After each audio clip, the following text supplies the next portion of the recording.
All right, what is up, you guys? Sage here. I'm the CEO and founder of Legacy Africa. And I think the biggest mistake that people make is going for success without considering what the day to day life of that success would look like. And so for me, the way that this became a reality is I was chasing the professional sport dream. I was chasing the rugby dream. And I was making progress, right? I was making really good progress. I was playing really well. I was making a little bit of money doing rugby and rugby related things. And it dawned on me the one day that there are so many things that just enjoy doing intrinsically that fulfill me that I just wouldn't get an opportunity to do if I pursued that life, you know? So for me, engagement with people, fine, I would get that. But creating the content, I wouldn't really have time to be as focused and dedicated of an athlete as I'd like to be, and to create the content that would widespread impact as many people as possible. To the kind of content I'd like to create, to have the kind of impact that I'd like to have. It just those are two masters that I wouldn't be able to serve at the same time. For example, my advancement in my ability to communicate wouldn't necessarily lend itself to me being a better athlete on the field. And so I like to build a life. I like to architect a life that everything that I do will have a positive downstream effect on everything else that I do. That's the ultimate for me. And so the mistake that people make is they think about the accolades, they think about the wins, they think about the nice car, the nice house, all that good stuff that they would get for going down a certain path. But what they don't consider is, what would your day to day look like? And do you enjoy that? Like, would you enjoy that as your life? Because at the end of the day, you will get the stuff. Like, if you stay on the path for long enough, there are varying levels. Okay, let's start there. There are varying levels of success in any discipline, right? So you'll have a stage where you're making a little bit of money. You'll have a stage where you're making a bit more money. You'll have a stage where you're elite in that craft and you're making a lot. And so the question is not, can I be successful doing this? The question is my day to day fulfilling? So for me, the reason for the shift is I find that this work, the kind of work that I do now, fulfills me. I have more points of positive reinforcement. And so I could be having the worst quarter of my life, and being able to do this positively, it positively affects my mood, my mental state. The feedback that I receive from people saying, "Wow, you know what? This is actually so insightful, and it's changed the way that I'm going to approach X, Y, and Z. You know what? I think I'm gonna live my life differently because I've now interacted with this little piece of content that you've created. That does something for me. That fulfills me. Um, I enjoy meetings. like some like some people don't enjoy this. Like, I enjoy having stand-ups with people, figuring out, hey, how are we making progress? How are we doing things?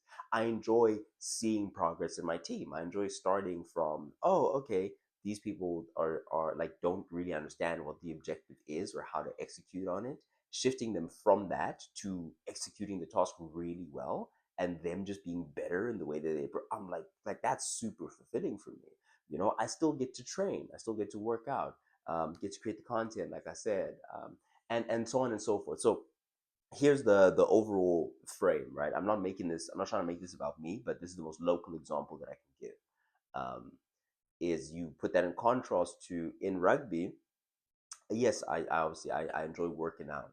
And I think when I knew I needed to kind of change things is when I used to not enjoy working out. I used to step in the gym and I was like dragging myself to get to the gym, and I was just dragging myself to get to training, and I was dragging myself to just go through the things. And I'm like, no man, but I love doing these things. Why am I right now in a state where I'm just not being fulfilled by doing the work that I love? And yeah, it was a thing about the team that I was with at that time. But then I really mapped it out, and I saw what my life would look like between where I was and where I wanted to go, or where I thought I wanted to go.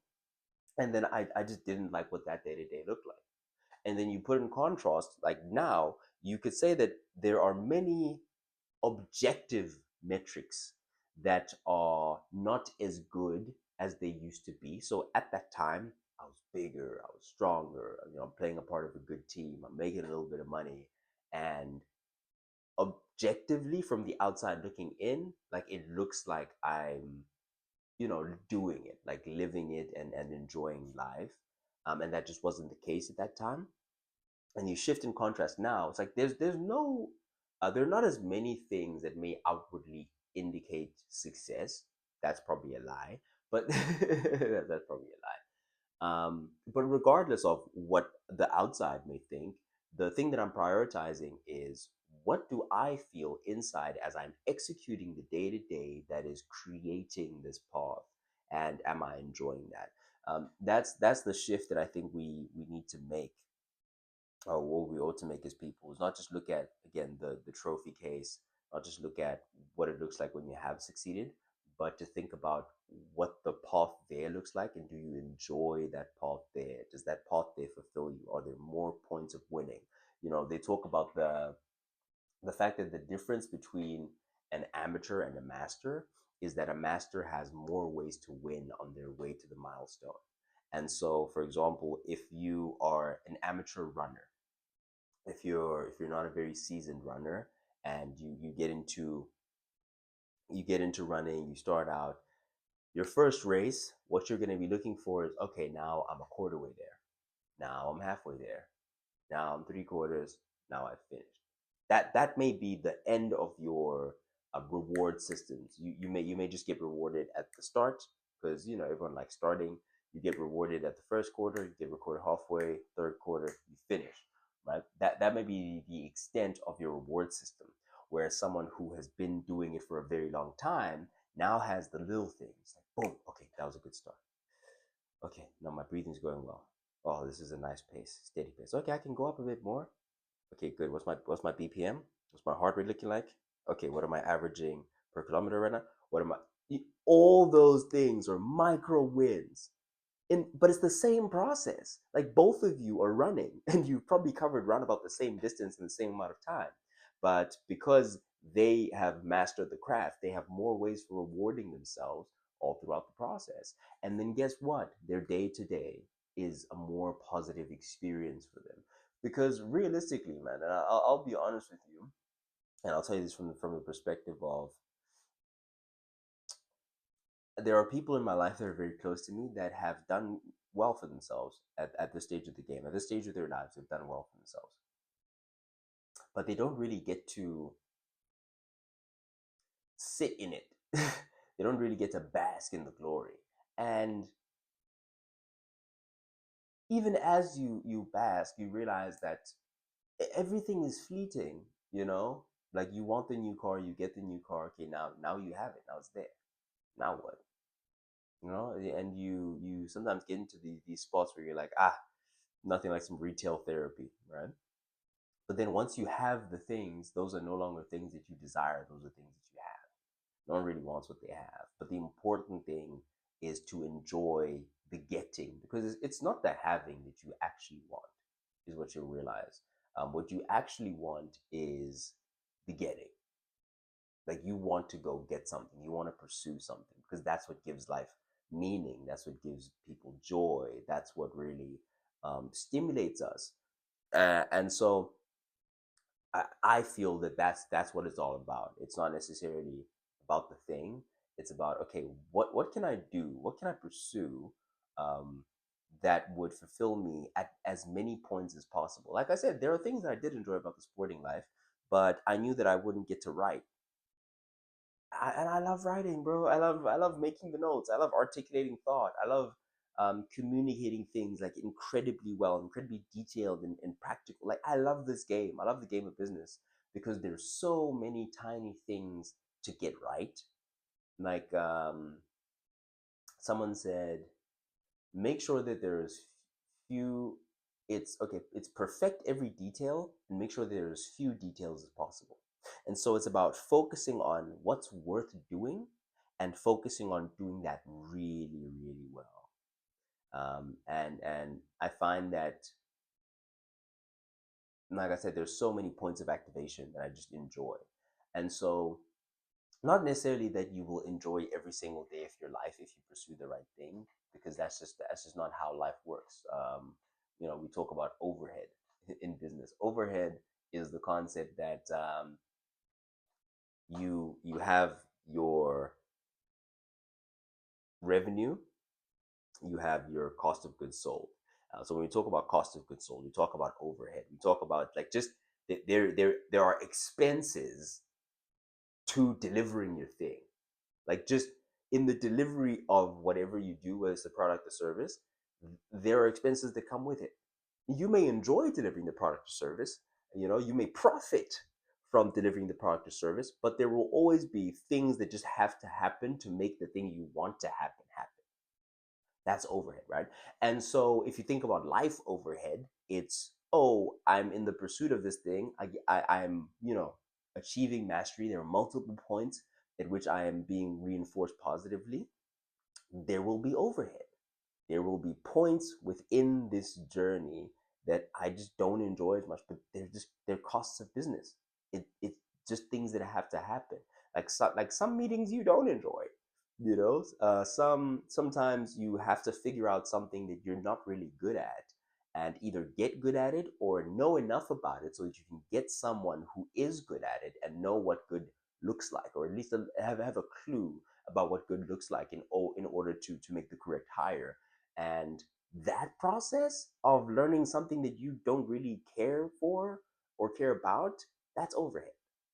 But it has to happen in order for you to be able to get the right person, in order for you to get back to the work. So that's the funny thing that you find about business. I was talking to this, I was talking to my team about this yesterday. Very simple. Business is very, very simple. You gather attention, you point that attention in a direction, you make a compelling offer, you deliver, you repeat. That's business in a nutshell. Every other thing, system, process, department exists to facilitate that process. Everything else just exists so that you can gather more attention. You can, you can point that direction better. The clarity of, we talk about these are probably marketing elements. These are probably sales elements. And then making the compelling offer. Okay, so these are marketing elements in terms of gathering the attention, pointing the attention in a direction. Marketing, make a compelling offer. And that's probably more of a sales element.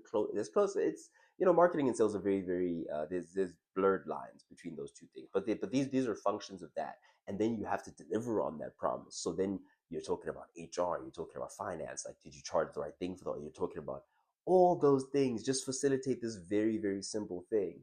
And so that's where you run into overhead. And the funny thing is, you enjoy the process, you know what it is that you want to do, you do it on a daily basis at first, and then if you want to scale, which you get to a point where you want to, you don't necessarily have to. I mean, we could all just decide that we don't care about anything and any material thing, and we all just go live kumbaya if we really wanted to. But we kind of want to play this game. It seems to be a very entertaining game, or at least it entertains me, this capitalism thing. And the rest of the things that you have to do all exist to facilitate you getting back to doing the thing that you enjoy doing. So for me, for example, enjoy the content creation process, enjoy the writing process behind it, enjoy a lot of things about I enjoy interacting with people in the comments. Oh, thank you, like this, like thank you for watching, thank you, because I mean that, like thank you, that I enjoy. Editing, clipping, even the posting process, like all that, overhead for me. That's not something that really, like, I don't enjoy that mini game. I understand it, I do it well, but I don't do it. I don't like to do it often. Hence, you see that my long form videos are not edited at all. It's because I also want to kind of make a more genuine experience. Like whenever I'm watching a more long form thing, and I see very obvious cuts in conversation and stuff like that, I'm always left hanging, kind of like, I wonder what he was gonna say. Even if it was the wrong thing, I just want to be in that room, I want to be in that moment with you, and I want to experience it. So that's what I kind of try and do with my stuff. But it's good to prepare. It's good to prepare so that the quality of what you're delivering is better. Even though I didn't touch on the notes very much during this. Um, but yeah, we talk about even within the things that we enjoy doing, there will be things that you don't enjoy doing as much, you know? And so, yeah, the biggest mistake is certainly, without a doubt, pursuing the thing without asking themselves what some of the things are that are to do with pursuing the thing. This is the reason why I wasn't touching on the notes very much. It's because there are definitely technical difficulties that are occurring. You know, technical difficulties occur. But let's try and touch on a couple of things here, just to make sure that I hit on everything. I've pretty much hit everything that I felt I needed to hit. But let's just do it for SMG. And so, yeah, the mistake most people make is just going through the motions, not figuring out where you want to go. Because that's the thing. The thing is, you're gonna get to the thing at the end of the day, and then you're still gonna have to wake up the next day and continue the process.